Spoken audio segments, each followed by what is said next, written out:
Bonsoir, bonsoir, bonsoir la famille générale 5 étoiles. J'espère que vous allez bien. Likez, partagez la vidéo dans tous les groupes. Vous avez vu la semaine passée, conteneur d'argent à la Banque centrale. Doumbouya a baragué population B. Il a envoyé pour le peuple. Maintenant, c'est pour lui. Conteneur d'argent au palais M5. Oui, l'achat des consciences peuvent commencer. Ah, la Guinée. D'ici, Mamadi va partir. D'ici, il va partir. Il va endetter la Guinée. On vous a prévenu sur ça, mais vous n'avez pas compris. Ceux qui sont là, que non, Mamadi Doumbouya, vous saviez bel et bien, si ce n'est pas à cause de vos intérêts personnels, vous saviez qu'il a échoué sur tous les plans. Il va continuer à commander de l'argent. Vous avez vu l'argent qu'il a envoyé à la Banque centrale. L'argent qu'ils ont commandé, ils ont envoyé à la Banque centrale. Hey, Mbara Falaobe, même si la Banque mondiale donne 5 milliards de dollars à Mamadi, ça ne va pas résoudre les problèmes guinéens. Parce que tout simplement, le pays est mal géré. Je vous dis, même si la Banque mondiale aujourd'hui décide de donner 5 milliards de dollars au CNRD, ça ne va pas résoudre le problème guinéen. Et déjà, il y avait l'argent. Il y avait l'argent. Qu'est-ce qu'ils ont fait avec? Donc, la Guinée, réveillez-vous. Ceux qui pensent que la journée du 5 septembre, que nous allons... Je crois que je vais bloquer des gens tout de suite là. Voilà. Ceux qui pensent qu'on va banaliser l'affaire du 5 septembre, on ne va pas banaliser. Les gens qui sont tombés par le coup d'État, par le sale coup d'État de Mamadi, nous allons les montrer. Vous voyez, M. Condé de Kindia, d'abord ils ont commencé par lui et ses enfants. Vous voyez, tous ces jeunes sont tombés le 5 septembre. Benjamin, les jeunes de Kaloum, Berengidi de Kolo.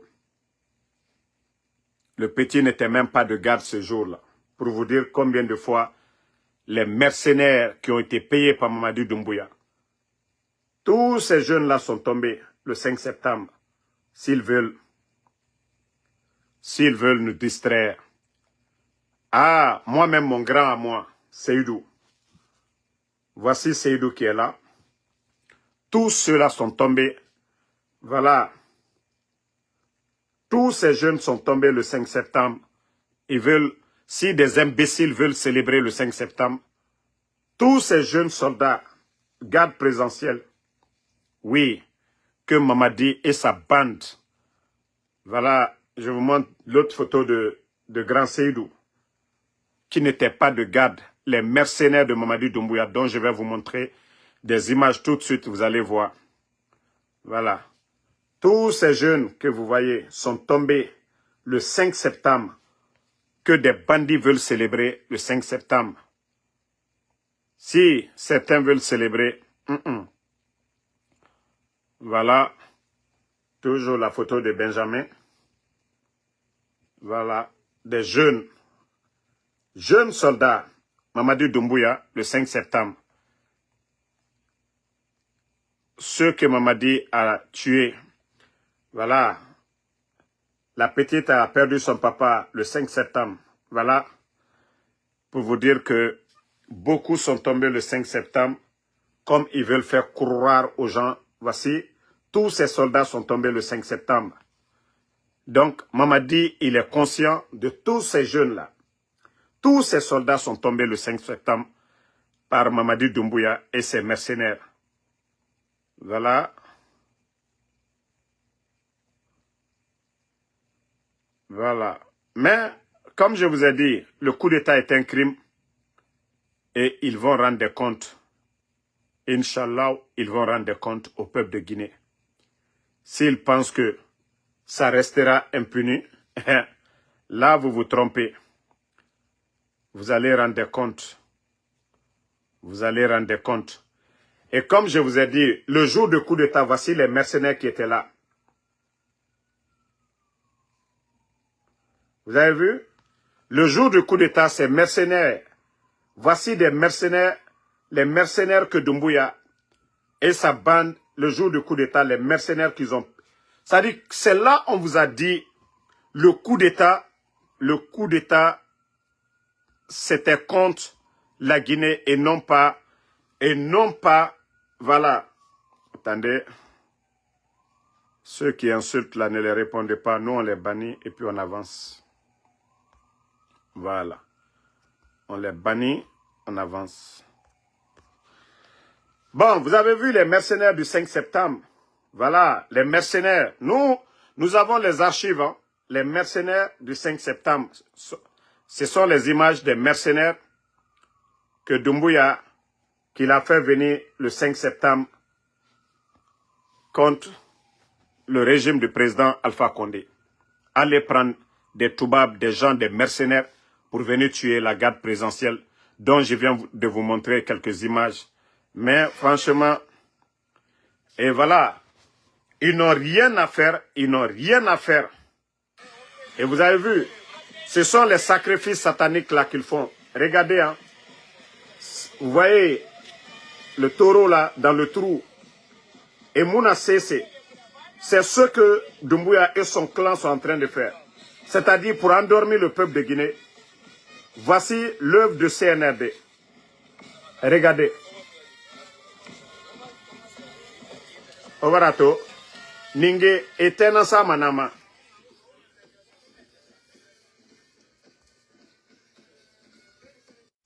Donc, vous avez vu des images. Ils n'ont rien d'autre à faire que d'endormir le peuple de Guinée en faisant ces sacrifices sataniques. Partagez au maximum. Comme je vous ai annoncé, j'ai des invités qui vont venir. Partagez dans tous les groupes. Le 5 septembre, si d'autres ont oublié, nous, on n'a pas oublié. Tous les soldats qui sont tombés. On savait que Mamadi était un menteur. On savait que Mamadi était un manipulateur. Nous savions que Mamadi était au service de la France pour venir piller nos richesses. Nous savions que Mamadi était au service de la France pour venir piller nos richesses. Et voilà, la vérité est devant tout le monde. La vérité est devant tout le monde. Et voilà, laissez-moi vous jouer, c'est-à-dire cette vidéo. Quand je vous dis que tous ceux qui soutiennent Mamadi aujourd'hui, ils le font par intérêt. Voici un imbécile qui avait menti sur Sadiba. Un ancien légionnaire de l'armée française. Donc vous aurez tout compris, vous aurez compris. La sœur fait la demande encore. Voilà malheureusement ce qu'on a toujours refusé qui est arrivé. Oui. La Guinée vivra des moments sombres parce que tous les acquis de la Guinée, la Guinée risque de les perdre. Oui, la Guinée risque de perdre tous ses acquis. Ceux qui sont contents parce qu'Alpha Condé est arrêté, vous êtes encore contents qu'un fils de l'Afrique soit arrêté par l'Occident. Pas par les Africains, mais par l'Occident. Par des personnes envoyées par l'Occident pour arrêter nos présidents. Vous êtes contents? Oui, vous êtes contents. Ce n'est pas un militaire guinéen qui l'a arrêté. C'est un légionnaire français qui a infiltré l'armée guinéenne pour l'arrêter. Vous êtes fiers? On va voir ceux qui vont subir les conséquences de tout ce qui va arriver en Guinée. Ce sera malheureusement le peuple de Guinée. Ceux-là qui n'ont pas compris, ceux-là qui se réjouissent aujourd'hui, c'est eux qui risquent de pleurer bientôt. On a vu le cas de la Libye. Les Libyens ont dansé, beaucoup d'Africains ont dansé quand Kadhafi est tombé. Aujourd'hui, les Libyens auraient souhaité voir Kadhafi revenir pour rediriger le pays. Malheureusement, beaucoup de gens ne comprennent pas le combat. Ils sont contents parce qu'ils pensent que c'est la personne, le président qui est en jeu. C'est l'Afrique qui est en jeu, chers amis. Réveillons-nous. C'est la souveraineté de l'Afrique. Ils sont en train d'installer le chaos dans tous les pays africains, avec la complicité des Africains inconscients. Vous êtes contents qu'ils détruisent vos pays. Vous êtes contents qu'ils envoient des personnes pour attraper, arrêter vos présidents. Vous serez toujours contents de ça jusqu'à quand? Eh oui, moi je ne veux pas vivre les difficultés de la Guinée. J'ai soutenu et j'en suis fier J'ai défendu la souveraineté, j'ai défendu que la Guinée tombe. Oui, j'en suis fier. Je suis fier d'avoir défendu les principes qui sont les nôtres en tant que panafricains. Mais aujourd'hui, c'est triste pour l'Afrique. C'est triste. Si c'était des Guinéens qui s'étaient levés pour arrêter Alpha Condé, j'aurais dit oui, c'est les Guinéens qui l'ont fait. Mais ce n'est pas la Guinée qui l'a fait. C'est un ancien soldat français qui l'a fait. Pour l'intérêt de qui? Vous pensez que c'est pour votre intérêt, vous, peuple de Guinée? Vous pensez qu'il a agi pour votre intérêt? Arrêtez de vous tromper. Je suis désolé, arrêtez de vous tromper. Il n'a pas fait pour votre intérêt. Vous allez bientôt voir. Toute cette richesse de la Guinée dont vous étiez si fiers, vous allez voir comment elle va être exploitée maintenant. Vous allez voir, demandez aux Libyens le pétrole de la Libye, comment ça a fini. Ils disaient que Kadhafi était un dictateur, n'est-ce pas? Aujourd'hui, les Libyens auront tout payé. Ils sont prêts à tout payer pour voir Kadhafi revenir au pouvoir. Mais c'est trop tard. Vous allez voir que va devenir toute cette richesse-là qui existe en Guinée. Vous allez bientôt voir. Et oui, je suis désolé pour nous autres qui nous sommes battus. Qui nous sommes battus pour défendre l'indépendance de ce pays-là. Mais armons-nous de plus de courage, chers amis. Le combat n'est pas terminé. On continuera à défendre l'Afrique au prix de notre vie. Même si beaucoup ne comprennent pas pourquoi on se bat. Bon, vous avez vu ce guignol aujourd'hui qui fait partie de ceux-là qui ont menti sur M. Sadiba, père son âme. Ça, c'était dès le début du coup d'État. Et tout ce qu'il avait dit hier, c'est ce que le peuple de Guinée est en train de vivre aujourd'hui. Nos mines, Simandou, il avait tout dit. Mais à cause de l'argent, ce petit traître, voilà, l'hypocrite là, à cause de l'argent, parce que nous, on nous a tenté aussi par les mêmes méthodes. C'est-à-dire le CNRD, c'est ça. Makosso avait dit la même chose. C'est-à-dire tous ceux qui critiquent la Guinée, le CNRD, ils mettent le paquet. Ils mettent le paquet pour les faire taire, pour que ceux-ci-là viennent de leur côté. Voici ce petit malhonnête, souvent qui sort pour encore défendre. Vous voyez, moi, la vidéo là, heureusement que nous avons retrouvé. Et c'est ce que je vous dis. Si vous remarquez, tous ceux qui ont soutenu le CNRD au départ, 90% sont dessus du CNRD. Si vous prenez le jour du coup d'État, ceux qui sont sortis, voilà, eux, ils avaient cru au discours de Mamadi Doumbouya. Aucun de ces personnes aujourd'hui n'est avec Doumbouya. Ma soeur Aïssatou, faites la demande encore. Voilà. Faites la demande. Attendez une minute. Tous ceux qui ont soutenu au départ, je vous dis, 90% aujourd'hui ne soutiennent pas. Il faut prendre l'UFDG dans son ensemble. Vous prenez UFR, vous prenez les autres partis politiques. Ali Ouba, il est où aujourd'hui? Vous prenez les journalistes, les médias qui ont soutenu. Lamine Girassi, il est où aujourd'hui? Où est les journalistes de films, de Joma? Donc, c'est pour vous dire, tous ceux qui apportent leur soutien aujourd'hui, c'est que le peuple de Guinée est fatigué, les gens sont fatigués, le CNRD a appauvri les Guinéens, ils ont intimidé les gens, menacé les gens, donc les gens n'ont pas de choix. Tous ceux qui soutiennent Mamadi aujourd'hui, ils n'ont pas de choix. Ils le font malgré eux-mêmes. Sinon, l'UFDG, le poids de l'UFDG est connu. Mais ils sont où aujourd'hui? Ils ne sont pas avec lui. L'UFR, ils ne sont pas avec lui. Faya Minimono, on voit ses critiques. Bien vrai que, voilà, je lui vois comme ça. Mais, à la dernière minute, ce ne sont que des démagogues. Selou Baldé, transition, Manda Mara, lui aussi, il allait pour manger. Baouri est là-bas pour manger. Ousmane Gawal est là-bas pour manger. Tous ceux qui sont là-bas, ils sont là-bas pour manger. Famille, je vous ai dit, Dieu est fort. Hein? Allah subhanahu wa ta'ala, le créateur. Vous avez vu aujourd'hui, la journée, toute la journée, il ne faisait que pleuvoir sur Conakry. Il a plu aujourd'hui sur Conakry. Tout ça parce que c'est-à-dire, ces malhonnêtes-là, mettez les cœurs, ils veulent signaler le live. Ils veulent signaler le live, beaucoup de cœurs. Ces malhonnêtes ont voulu, voilà, marcher sur la mémoire de tous ces soldats de la garde présidentielle tombés le 5 septembre. Mais Dieu sait faire les choses. Ceux qui ont voulu organiser des concerts géants, ceux qui ont voulu organiser des danses partout à Conakry, Allah subhanahu wa ta'ala, le bon Dieu, il a fait tomber la pluie en abondance sur Conakry aujourd'hui. Vous avez vu les voyous sortis? Vous avez vu ces voyous-là sortis? Je vous dis, Dieu, Allah subhanahu wa ta'ala, moi je vous dis, nous attendons la fin du régime de Mamadi Doumbouya. Allah nous prélèvera, kun fayakun, vous allez voir. Mamadi pense que non, c'est fini. Et voilà, nous vous informons, après 2 conteneurs d'argent au niveau de la BCRG, il y a un conteneur d'argent qui a été déposé du côté de la présidence.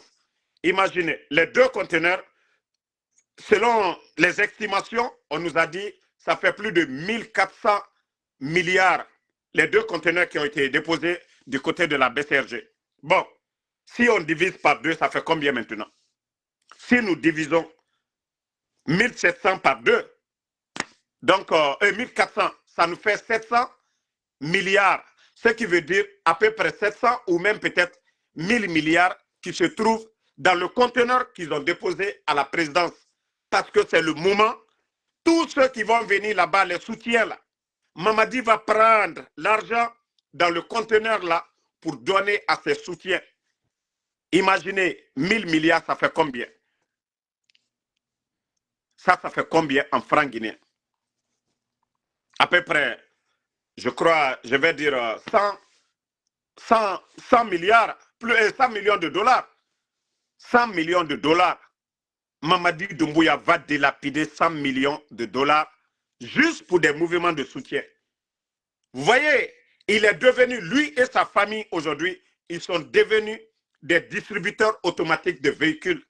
Pourtant, c'est Doumbouya qui disait que le régime d'Alpha Condé, c'était la gabégie. Mais aujourd'hui, après tout ce qu'il a dépensé dans le vide, endetté le pays, aujourd'hui, nous sommes à près de 3 milliards de dollars et il continue encore à faire planche à billets, imprimer des billets pour dévaloriser le franc guinéen. Ah, la Guinée, Mbaradji Falaoube. Attendez, je crois que la sœur est là. Bon, je ne sais pas si c'est ta position. Parce que je vous ai dit, Mamadi Doumbouya n'est pas la solution. Voilà, heureusement. Maintenant, je vais vous montrer une image. Bonsoir. Bonsoir, Benito. Bonsoir, Damaro. Comment tu vas? Ça va, alhamdoulilah. Ok, partagez un peu le temps de donner la parole à notre sœur. Vous avez vu, je vais vous montrer une voiture. Vous savez tous les pick-up là, Toyota. Vous savez tous les prix de ces Toyota ici. Voilà.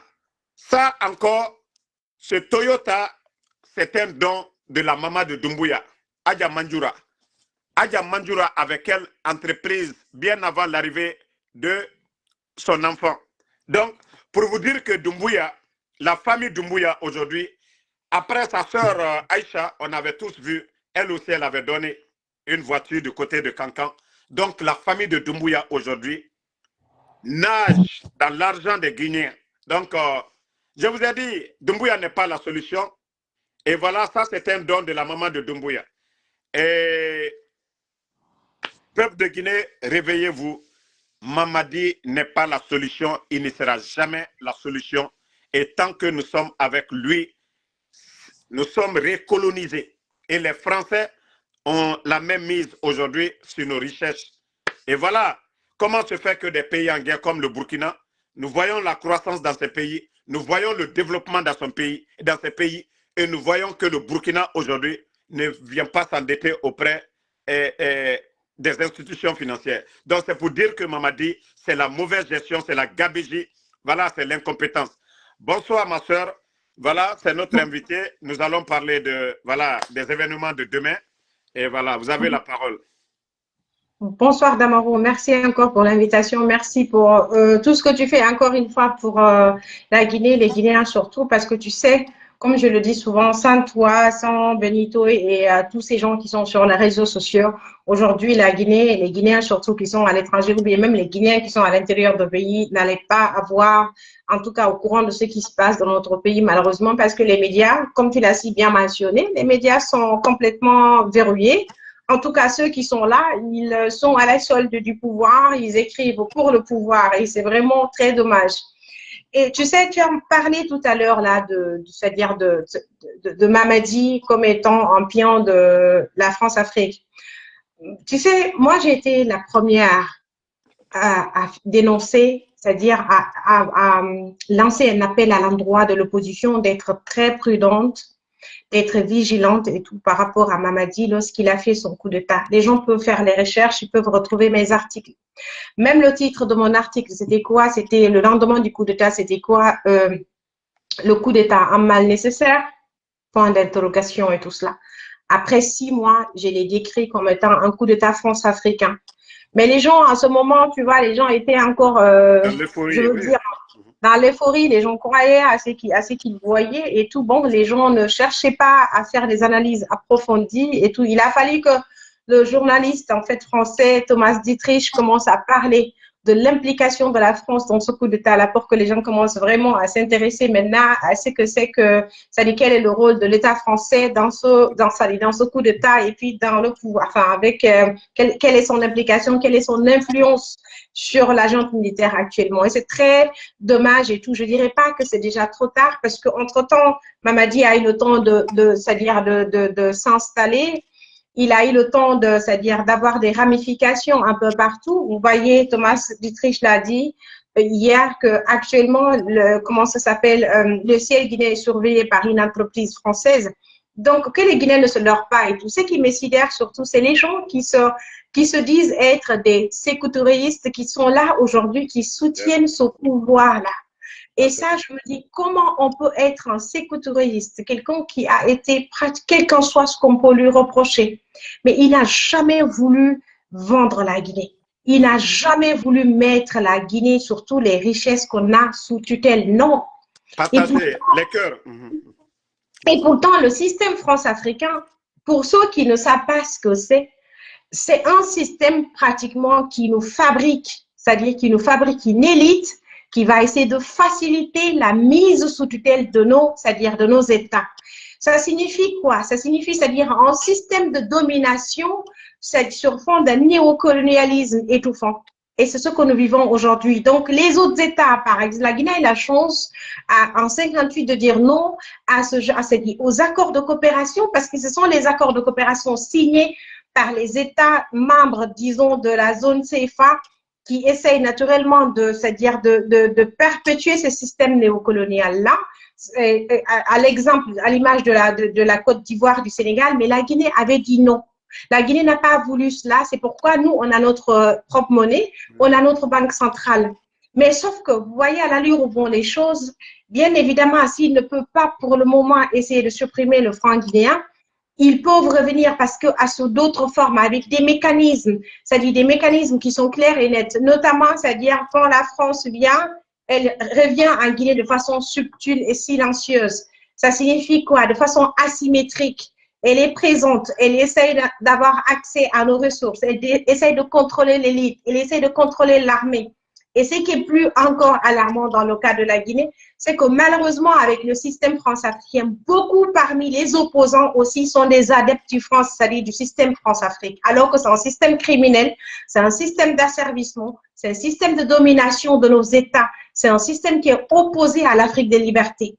Alors, c'est ce que je disais hier c'est-à-dire dans le panel de Tidiane Lapuissance, je dis, tant que les opposants qui ont la possibilité de monter sur, comment ça s'appelle, de parler sur les médias mainstream occidentaux n'arrivent pas réellement à dénoncer l'implication directe de la France dans la situation, c'est-à-dire dans la situation actuelle de notre pays, les lignes ne vont pas bouger rapidement comme ça se doit.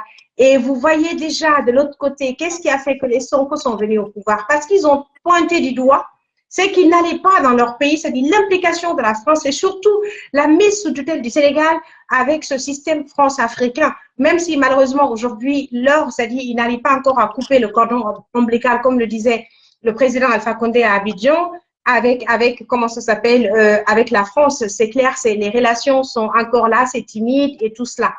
Et il faut aussi que les gens comprennent, nous qui dénonçons la France-Afrique, on ne dit pas qu'on ne veut pas coopérer avec l'État français. Nous voulons coopérer avec l'État français, nous voulons coopérer naturellement avec l'État allemand, par exemple, mais nous voulons coopérer avec tous ces États-là en essayant de protéger l'intérêt de nos États, l'intérêt de nos peuples.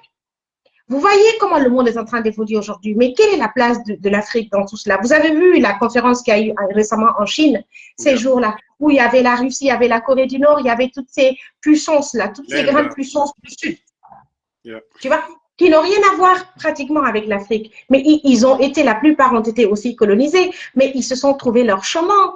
Ils ont essayé de se frayer un chemin dans ce monde-là où pratiquement, comme l'a dit Macron, les gens, ils sont tous des carnivores. Et pour aussi être puissant et respecté, il faut apprendre à être aussi ce carnivore-là. Et mieux, les Africains, surtout la Guinée, doivent comprendre, quand tu as les richesses, lorsque tu as les ressources minières et énergétiques, c'est que tu dois dicter normalement les règles du jeu. La Russie l'a prouvé ces dernières années-là.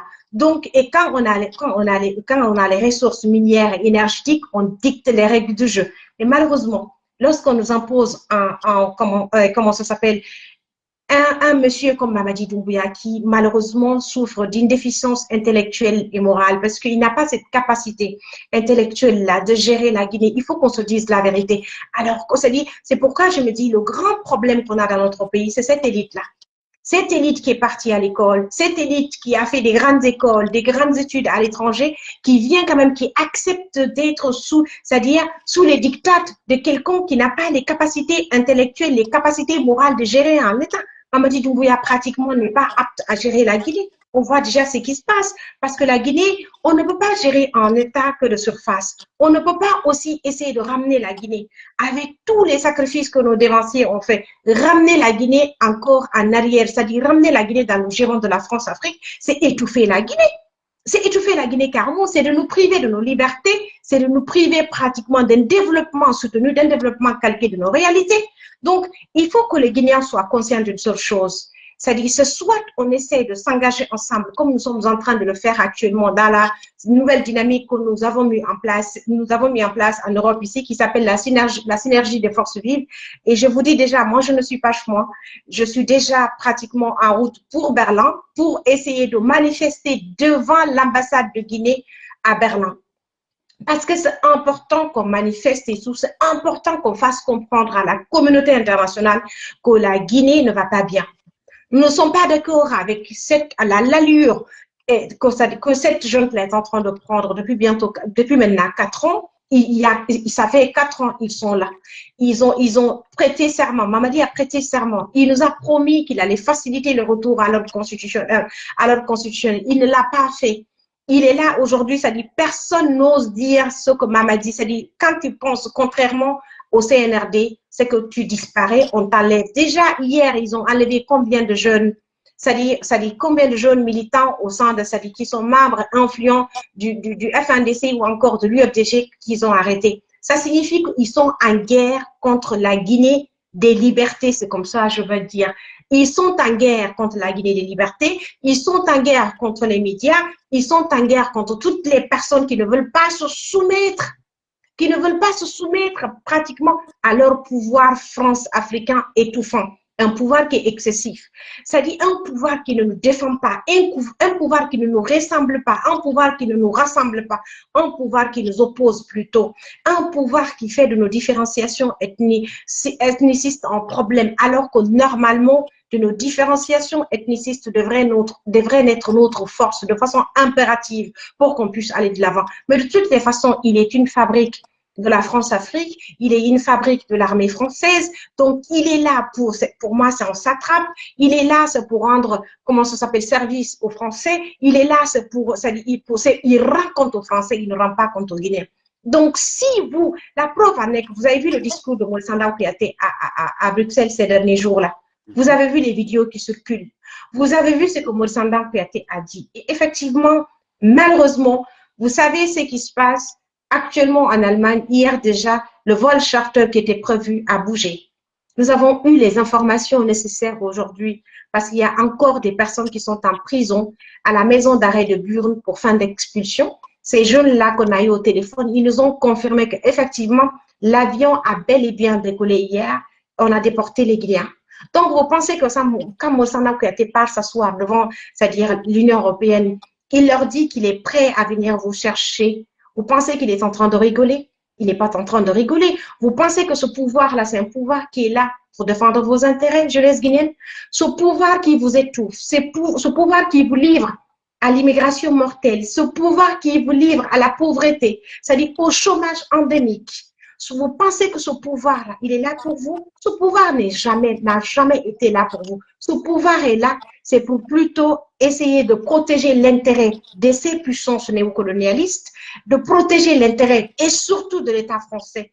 Voilà la preuve aujourd'hui. Et c'est pas fini. Il y en a d'autres qui restent, qui sont encore dans la maison d'arrêt de Burn. Et c'est pas fini. Il y a d'autres qui, sa délégation d'expulsion est là en Allemagne. Sa délégation d'expulsion est là actuellement en Allemagne. Elle est revenue. Elle a commencé les identifications depuis le 1er septembre. Beaucoup parmi vous aujourd'hui ont fui. Beaucoup parmi vous ont cherché à se cacher. Beaucoup parmi vous sont inquiets. Beaucoup parmi vous ne dorment pas dans leur maison. Pour quelle raison? Parce que tout simplement, il y a un petit clan, il y a un petit facho, c'est-à-dire qui est là, qui décide en fait que vous n'avez pas droit au développement. Non seulement chez vous, vous n'avez pas droit au développement, mais en dehors de la Guinée aussi, vous n'avez pas droit au développement.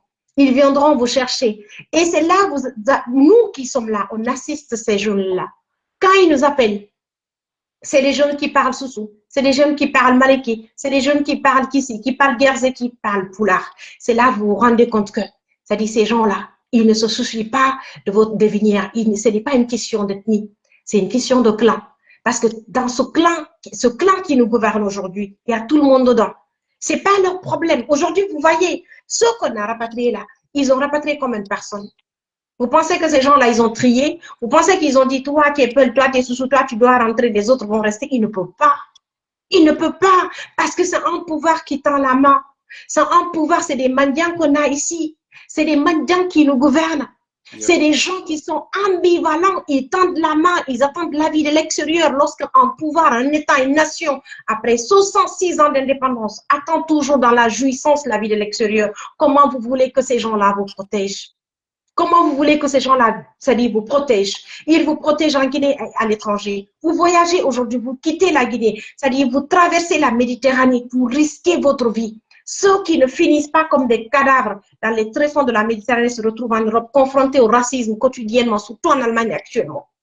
Et maintenant, on vient encore vous chercher. Et pourtant, beaucoup parmi vous sont malades. Vous avez des maladies qu'on ne peut pas soigner en Guinée. Beaucoup parmi vous, ça dit, font des formations que vous ne pouvez pas faire chez nous. Beaucoup parmi vous travaillent. Beaucoup parmi vous ont des enfants ici. Et qu'est-ce qui se passe finalement? On vient vous chercher, on vous déporte comme des colis parce que votre vie ne compte pas. Parce que pour eux, votre vie ne vaut pas plus que le pet dans la peur. Et quand tu regardes Etous Mamadi, il a vécu en Europe, il sait ce que c'est que demander de l'asile, il en a fait, il a l'expérience, les Moulsandan Kouyaté pareil, Moulsandan Kouyaté qui nous dit qu'il y a le boulot en Guinée, mais sa famille se trouve aux États-Unis. Pourquoi ces enfants ne rentrent pas si on a vraiment assez de boulot avec Simandou? Vous voyez un peu, c'est-à-dire le foutage de gueule. Et c'est pourquoi je vous demande, dans le cadre de cette synergie-là qu'on a mis en place, de sortir, que tu sois en Belgique, sors, va, réclame tes droits. Ici, personne ne va t'assassiner, personne ne va te kidnapper parce que tu es sorti réclamer tes droits.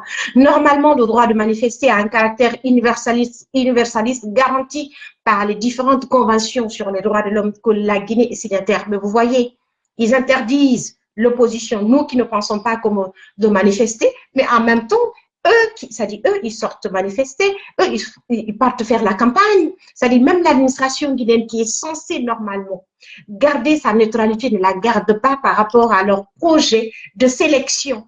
Parce que pour moi, c'est un projet de sélection par rapport à leur référendum, c'est un projet de sélection parce que la Guinée n'a pas un problème de constitution.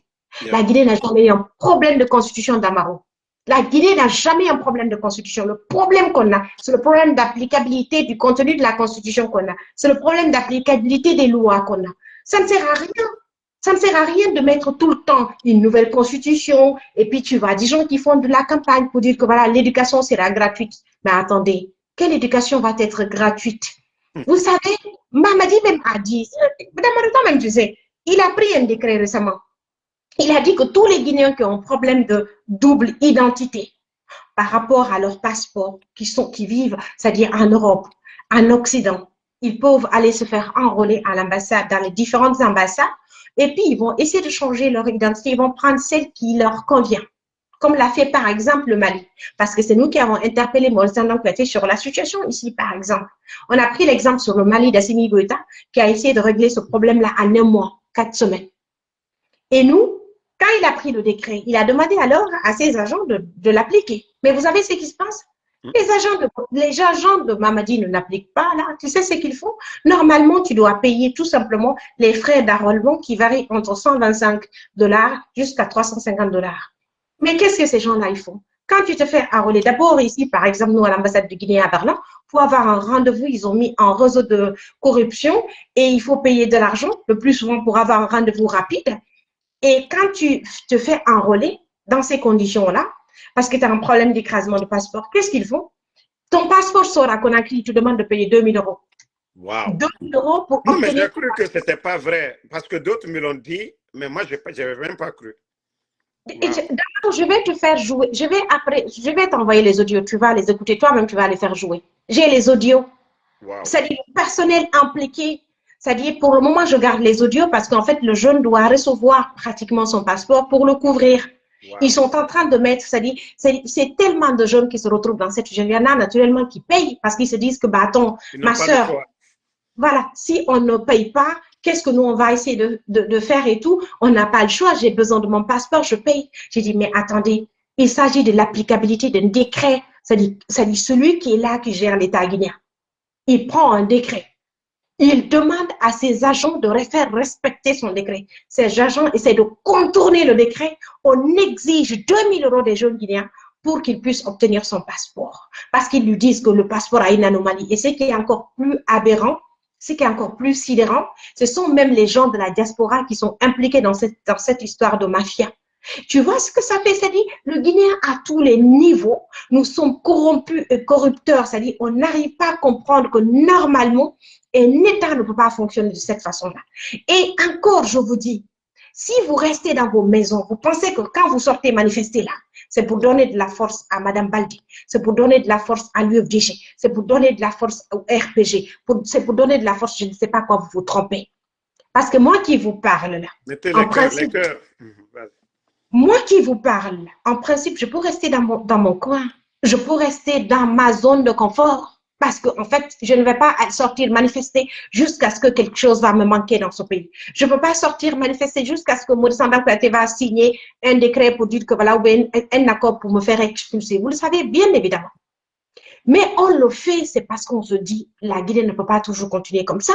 On le fait parce qu'on se dit que le pays là ne peut pas continuer à être géré par un petit clan. C'est-à-dire qu'il n'a non seulement ni la volonté, ni l'engagement nécessaire pour essayer de sortir la Guinée de sa situation de cul-de-sac. On ne peut pas quand même essayer de gérer une nation. On ne peut pas se passer des partis politiques dans un pays. Dans une nation qui se veut démocratique, on ne peut pas se passer des partis politiques, quelles qu'en soient les anomalies au niveau des partis politiques. Quand je vois la sortie de cette dame-là, Diané Touré, qui nous parle, qui dit que voilà, que l'UFDG n'a qu'à justifier, par exemple, l'achat de son siège, mais c'est ridicule. Parce qu'elle-même, elle sait pertinemment que ça dit, le siège de l'UFDG a été acheté avec l'argent des militants de l'UFDG. Yeah. Ça, deuxièmement, elle n'a qu'à nous expliquer, par exemple, elle, comment elle fait pour mener son train de vie qu'il est en train de mener actuellement, y compris son ministre et son ministre de tutelle, M. Condé, y compris Mamadi Doumbouya.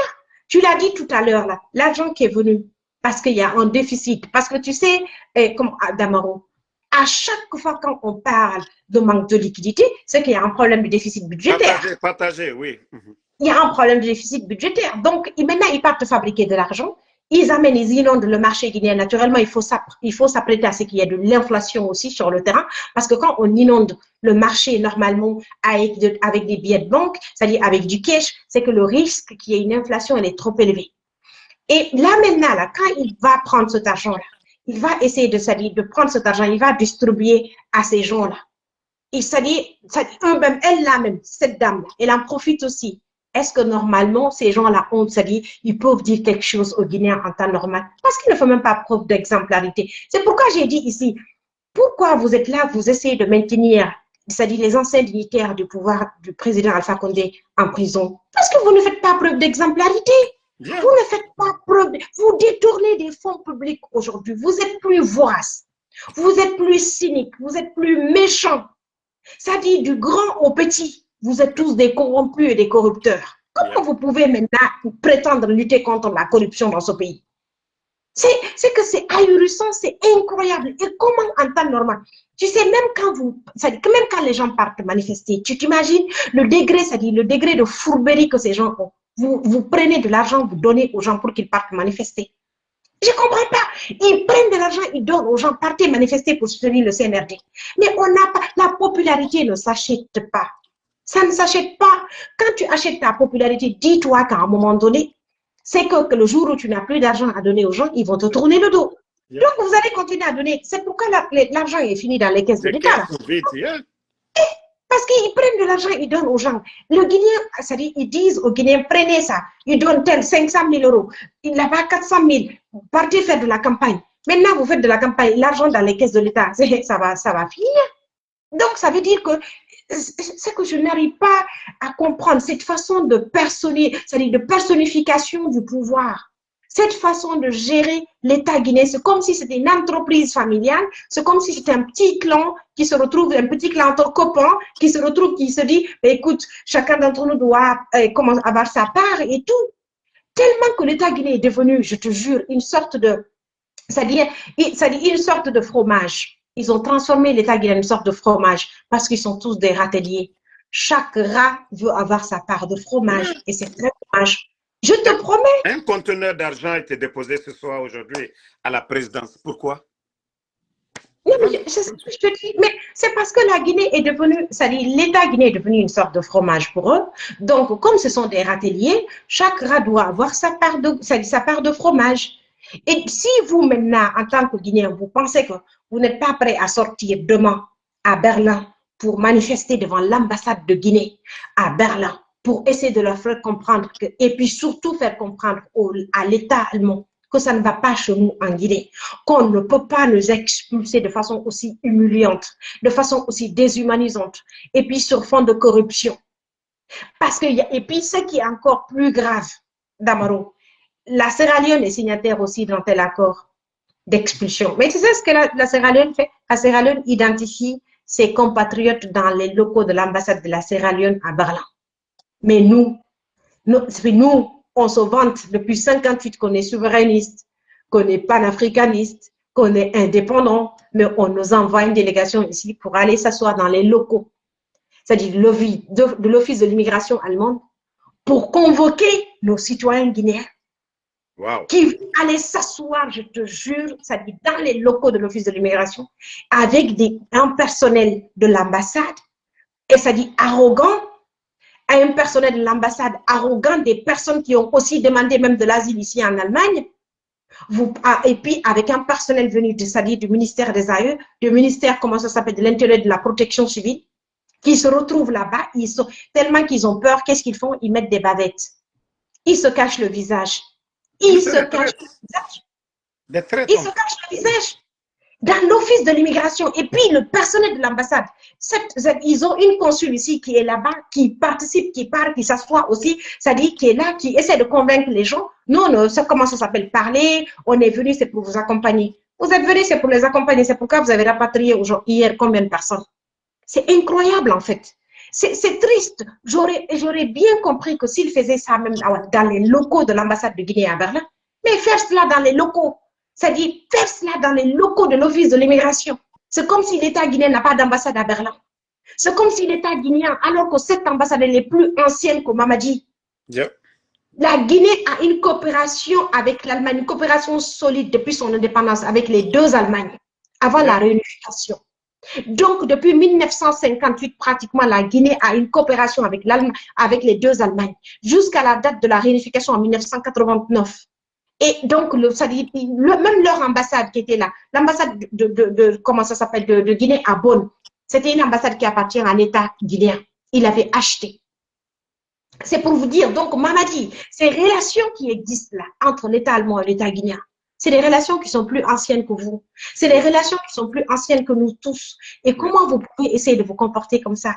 Le Guinée était respecté partout avant, mais aujourd'hui, on ne peut pas nous respecter parce que malheureusement, la France nous a fabriqué un ancien légionnaire pour venir lui dire, écoute, on a besoin de récupérer ce qui nous a appartenu parce que la Guinée, pour les Français, c'est des propriétés privées. Ça les appartient à la Guinée, les Guinéens les appartient.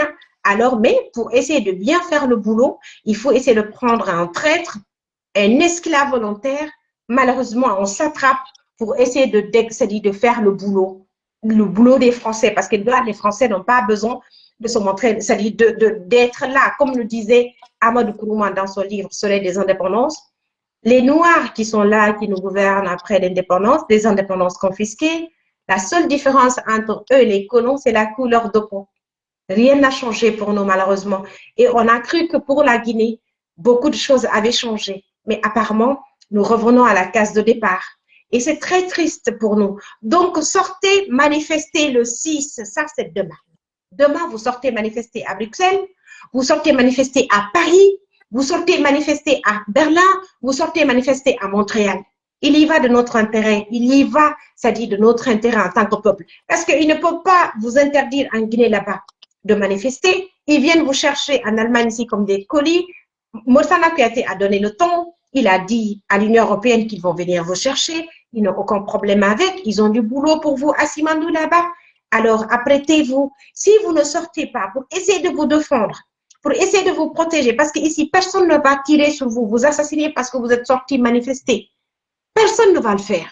Donc, vous avez peur de quoi, Guinéens de l'étranger? Vous avez peur de quoi?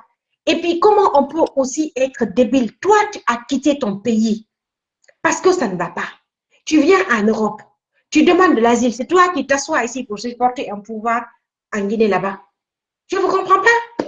C'est que c'est, je ne sais pas, d'abord aussi, tu as des questions à poser. Je ne veux pas que ce soit un monologue. Vous savez, C'est clair. vous vous rappelez, voilà, je vais vous faire écouter Moursanda. En Guinée, nous l'avons dit à tous les diplomates. La réciprocité, 100%. Bravo. 100%. Vous renvoyez un Guinéen, je renvoie un citoyen de chez vous. Voilà, c'était le guignol. Moi, je l'appelle Ouya Sanda. Ça malinqué, vous savez déjà ce que ça veut dire. Voilà. Mettez les cœurs, ils veulent signaler le live. Tapotez, partagez, partagez, mettez les cœurs. Donc, c'est lui qui disait ici que si on rapatrie un citoyen de chez lui, sans raison valable, qu'il va rapatrier un citoyen aussi venant de ce pays-là. Et voilà. Et tout le monde a écouté la vidéo quand il était avec je crois que c'est la Commission européenne. Voilà. Voilà. Et tout le monde a écouté. Qu'est-ce qu'il a dit en tant que ministre des Guinéens de l'étranger? Qu'est-ce qu'il a dit pour les protéger? Qu'est-ce qu'il a dit dans le discours là? Les Guinéens peuvent se sentir en sécurité. Moi, je vous ai suivi depuis longtemps. Vous vous battez, plus que même l'ambassade. Vous avez fait des annonces depuis fort longtemps. Mais voici le résultat qui est là. Ce que vous avez voulu éviter dans toutes vos sorties, pour ne pas qu'on rapatrie nos compatriotes comme si c'était des sacs de riz qu'on venait prendre et amener au pays. Franchement, c'est une honte. Et voilà, comme on vous le dit, hein, quand on vous dit de sortir pour manifester, c'est à cause de tout ça. Voilà, pour prouver que oui, ceux qui sont en Guinée, ils ne sont même pas prêts. D'abord, il allait mentir. Hein. Quand il dit que Simandou va, aujourd'hui, qu'ils ont besoin de la main-d'œuvre. Aujourd'hui, il y a combien de Guinéens aujourd'hui qui sont assis, qui n'ont pas d'emploi? Et même avec les inondations et autres, est-ce que l'État guinéen est parvenu à apporter assistance aux sinistrés? À plus forte raison de donner de l'emploi. En tout cas, continuons le combat et voilà, rappelez le lieu et l'heure à nos compatriotes du côté de Berlin. Du côté de Berlin, c'est Petalinenstraße, c'est-à-dire numéro 14. Petalinenstraße, numéro 14. Quand tu mets Petalinenstraße, numéro 14, ou bien tu mets ambassade de Guinée à Berlin sur Google Maps, ça va te faire sortir et tout. C'est dans, je crois, la commune Stieglitz. c'est Berlin-Stiglitz. Donc, c'est pas compliqué du tout à retrouver. Et donc, voilà, nous, on va être là-bas. La manif commence à 11 heures. On a tout le temps. Nous serons là-bas très tôt le matin. Et on a obtenu l'autorisation. Donc, n'ayez pas peur. Il faut venir. Et d'ailleurs, si tu viens, surtout lorsque tu as demandé de l'asile ici politique, dis-toi que tu as encore des arguments solides pour essayer d'appuyer ta demande d'asile. Donc, c'est important. Et tu sais, Damaro, moi, c'est ce que je ne comprends pas. Pourquoi vous avez peur de sortir? Lorsque tu sors, tu manifestes déjà. Vous savez, il y a un jeune qu'ils ont arrêté cette année-là. On est parvenu à le faire sortir de la prison. Voilà des arguments qu'on avait placés. Et lui, il a sa femme ici qui était en état de famille.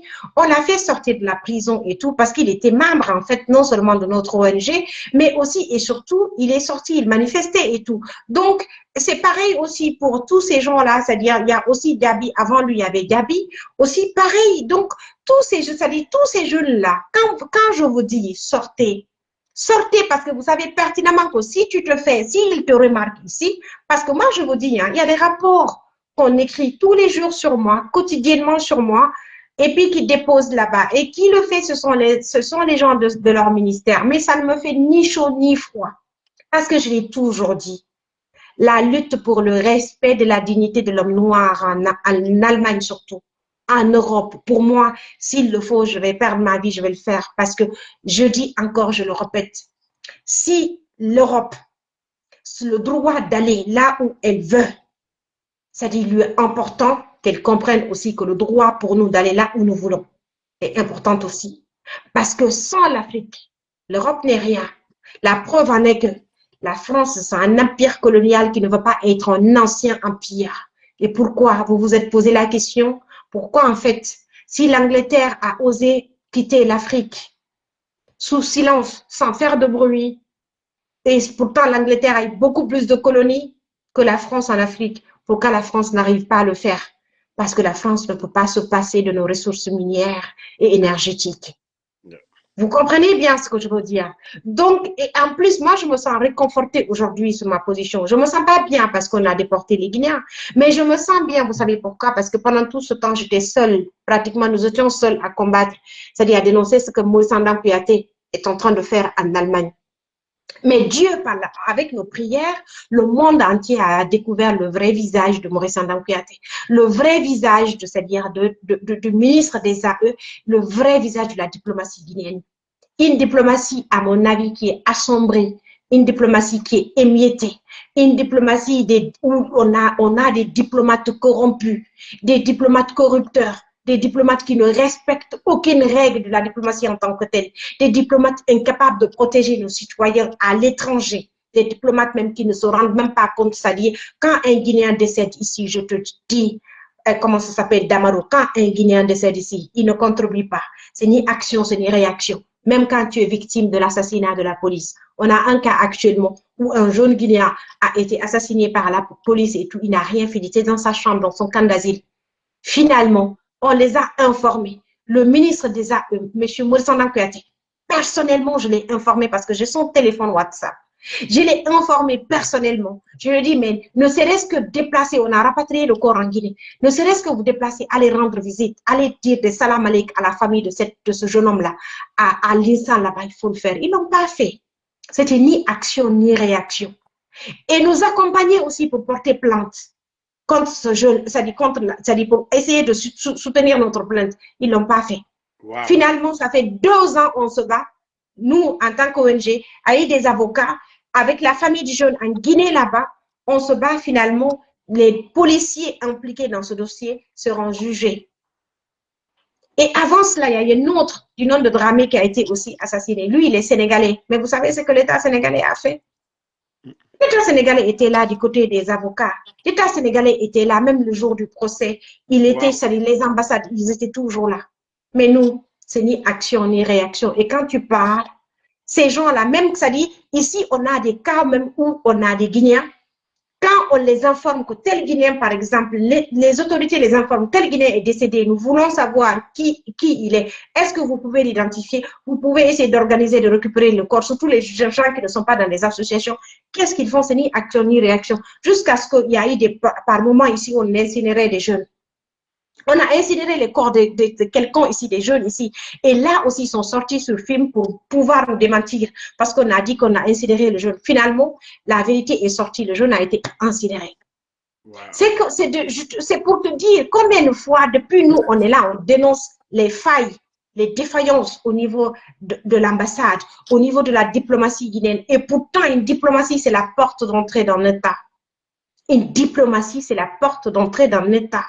On ne peut pas prendre n'importe qui, n'importe comment confier, non seulement une ambassade, et puis confier aussi un ministère des AE. Ce n'est pas possible. Mais quand, oui. Je ne vous coupe pas la parole. Ce que les gens ne savent pas, Ouya Sanda, comme vous dites même, monsieur Maurice Sanda, vous le respectez. Il s'appelle Ouya Sanda. Il était ici, à Washington. Et vous savez, les ONG qui luttent contre l'excision en Afrique, le monsieur, il était à la tête de ces ONG ici. Il n'a pas été diplomate comme les autres. Voilà, on lui prend, on dit docteur Maurice Sanda, boum, on le met ministre des AE. Comment est-ce qu'il va travailler comme les autres? Voilà, donc c'est ce qui fait qu'il ne comprend absolument rien de ce qu'il est en train de faire.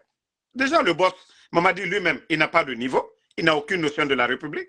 Et voilà, des gens, c'est voilà, on vient, tu le vois, sa démagogie, ce qu'il fait. Il dit, j'ai pris l'avion, je suis allé chercher nos compatriotes du côté de la Tunisie. Est-ce qu'il avait besoin de rappeler ça aux Européens là-bas? C'est parce que c'est quelqu'un qui n'a pas honte. Et qu'est-ce qu'il a donné? Ces 20 000 personnes dont il a cité là-bas. Quel emploi l'État guinéen a donné à ces gens-là? Donc, ma soeur, on va résumer. Vous allez résumer, voilà, en quelques mots et on va... Voilà. Donc, voilà, pour clôturer, en tout cas, encore une fois, sortez demain.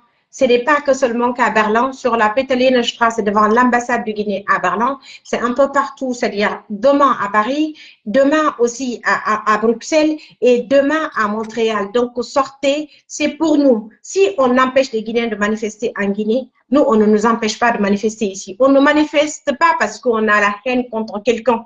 On ne manifeste pas parce que, c'est-à-dire, nous détestons, c'est-à-dire les gens qui sont là. On manifeste parce qu'on se dit qu'on ne peut plus accepter ce pouvoir qui est excessif, ce pouvoir qui est étouffant, ce pouvoir qui ne rassemble pas les Guinéens, ce pouvoir qui nous divise, qui nous oppose, c'est ce pouvoir qui fait souffrir les enfants, surtout en Allemagne ici. Parce que, c'est-à-dire, le droit au développement, vous nous refusez cela en Guinée. Et si on sort pour venir ici, pour au moins pouvoir s'en sortir, prendre nos familles en charge en Guinée. Vous savez qu'en Guinée, il n'y a pas d'allocation familiale, il n'y a pas d'allocation sociale. Et en Allemagne, quand on vient, la plupart de ces gens-là travaillent. Ils prennent leur famille en charge en Guinée là-bas. Vous venez encore les chercher ici? Eh, bon sang de bon Dieu. Donc, s'il vous plaît, Guinéens de l'Allemagne, sortez demain. Jeunesse guinéenne de Berlin. Vous savez qu'Alpha Omar a perdu la vie ici. Vous savez qu'on a fait une très grande lutte ici pour qu'on vous laisse en paix. Ne pensez pas qu'aujourd'hui, parce que c'est dans les autres régions, ça ne peut pas venir en Allemagne, à Berlin aussi. Ça peut être là à tout moment. Donc, sortez demain massivement. Moi, je serai là déjà à la première heure, Inch'Allah. Que le Tout-Puissant bénisse les Guinéens et la Guinée qui comprennent. C'est tous les Guinéens qui comprennent là. Que le Tout-Puissant nous bénisse. Et tous les Guinéens qui pensent que la Guinée est bien gérée. Que le Tout-Puissant Allah gère votre vie comme la Guinée est gérée actuellement. Wassalam. Wallahi. Merci beaucoup, Madame Baldé. Et voilà, certains demandaient votre page Facebook. Rappelez-les. Voilà. Ma page Facebook, c'est Politique Autrement, Aïssatou Chérif Baldé. Et j'ai le site web aussi, c'est-à-dire je suis journaliste de profession, je ne me suis pas présentée. Hein. Je suis journaliste de profession, je suis politologue de formation et juriste. Donc, j'ai étudié à l'université de Hambourg, c'est-à-dire les sciences politiques et le journalisme. Et j'ai un site web sur lequel j'écris, je parle de la géopolitique, je parle, en tout cas, nous, on critique parce que notre site n'est pas hébergé à Conakry. Ça s'appelle www.africanpanorama.com. Donc, si vous voulez, c'est-à-dire éveiller votre conscience là, c'est-à-dire si vous êtes vraiment, c'est-à-dire pour l'Afrique des libertés, partez sur notre site, vous allez avoir les informations que vous voulez. Nous ne sommes pas à la solde de quelqu'un, nous savons comment l'Europe fonctionne, nous savons comment l'Afrique fonctionne. Notre objectif, c'est d'éveiller les consciences de la jeunesse africaine. Donc, venez sur notre site, ma page, c'est la politique autrement avec Aïssatou Chérif Baldé. Ou bien Dionkosan, quand vous donnez Dionkosan, la politique autrement, vous allez me retrouver et sur Facebook et sur TikTok. Merci à vous. Merci beaucoup, Damaro. Vous allez Merci pour tout ce m'envoyer que le tu lien fais. sur WhatsApp et comme ça, je vais partager sur ma page. Voilà. D'accord. Merci. Merci à Merci. toi, Damaro. Voilà. Merci Merci beaucoup. d'être passé. Merci beaucoup. Voilà. Merci, oui, merci. Bon, comme vous le savez, c'était Madame Baldé. Et voilà. Demain, c'est la journée de vérité. Il faudrait qu'on montre à ces petits bandits du CNRD que nous, les Guinéens, ici en Occident, nous avons cette liberté de manifester. Même s'ils interdisent les mouvements, voilà, et des manifs du côté de la Guinée, nous ne pouvons pas nous asseoir ici et rester silencieux. Les soi-disant soutiens du CNRD veulent organiser aussi des mouvements pour montrer à la communauté internationale que tout va bien. Donc, nous n'allons pas l'accepter. Donc, nous vous demandons de sortir massivement du côté de Montréal, du côté de Berlin, du côté de Bruxelles, du côté de Paris pour demain. Nous nous préparons pour nous ici le 13 de ce mois. Donc, merci à tout le monde. Merci à tous ceux qui ont partagé le live. Voilà, merci Sam Norman Wonduno, Fatmata Keita, merci à vous. Merci Mayama Amadou Doré, merci à Suleiman Diallo, Sidi Estidiak T. Diakité, merci à vous. Kone Sokra, merci. Merci à voilà, Djabi Djabi. Merci à Amidomo, Mariama Baldé, Kassé, merci à vous. Merci à Alexandre Pivi. Kourouma Mohamed, merci à vous. Tcherno Sadou Diallo, Salim Djabi, merci à vous. Merci à Kondé Mohamed Koka. Voilà, merci à l'enfant du Prak, merci Abraham Sangaré, Alpha Ouma Diallo, Tcherno Mamadou Diallo, merci à vous, merci voilà, à Mohamed Lamine Bangora, Bronx Sidiki Tiewa, merci à vous, merci à Ismaël Mola Kaba, voilà, vous êtes nombreux, Ngwase Blanga Kamara, merci à vous, Samuel Kamara, merci à vous, merci à Boba Diallo, merci, Omarou So, Salmane Missida Diallo, Neg Noah, merci à vous. Merci. Voilà. Mayamad Amadou Doukouré. Bouliwal So, merci à vous. Djibril Konate. Ma soeur Mathilde Sarah Makale, merci à vous. Sadia Diallo, merci à vous. Semek, le frangin shérif, merci. Suleiman Diallo, merci à tous les patriotes. Sekou Papus Kourouma. Voilà. Ibro Diané, merci à vous. Shérif Barry. Bonne soirée à tout le monde. Rendez-vous voilà, dans un instant sur TikTok. Voilà. Bangali Mvafinjomande, merci à vous. Barry Alassane Bambowal, merci à vous. Maviatou Diallo, merci. Kourouma Mohamed, bonne soirée. Rendez-vous dans quelques instants. Soumaïla Kondé sur TikTok.